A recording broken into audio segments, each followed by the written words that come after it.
चिपक दीवार से वही चिपक जा तू अपन भतार से ढेर दिन पनई हर से आइलू हकार से रात भर मजा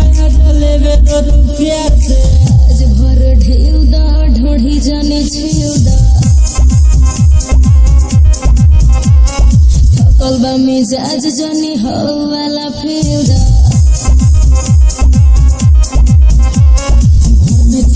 चिपक दीवार से वही चिपक जा तू अपन भतार से ढेर दिन पनई हर से आइलू हकार से रात भर मजा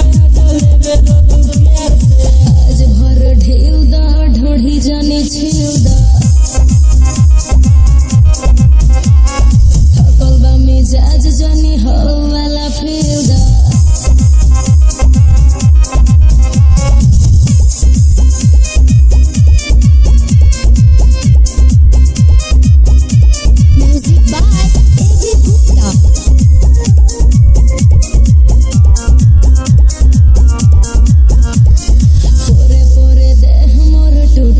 मान जबल दम घुटतावे हो आवो तनी पास बारा दास नइखे हो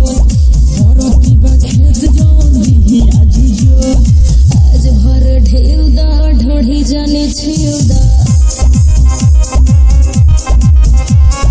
थकल बा मिजाज जाने हो वाला फिउ दा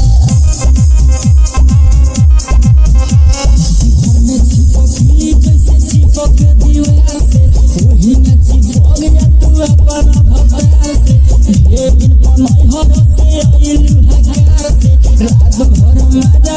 लेवे तो प्यार से आज भर ढेउ दा ढोढ़ी जाने छिउ दा थकल बा मिजाज जाने हो वाला फिउ दा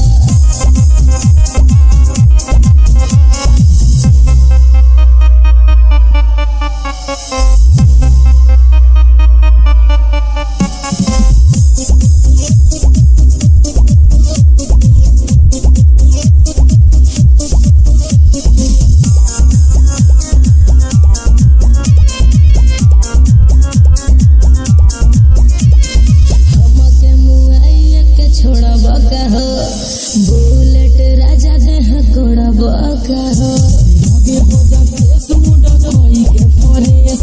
मारी नहीं आज सुनो निरमल योगेश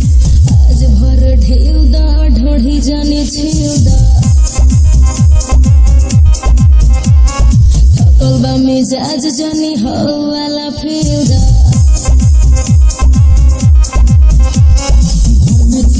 चिपक दीवार से वही चिपक जा तू अपन भतार से ढेर दिन पनई हर से आइलू हकार से रात भर मजा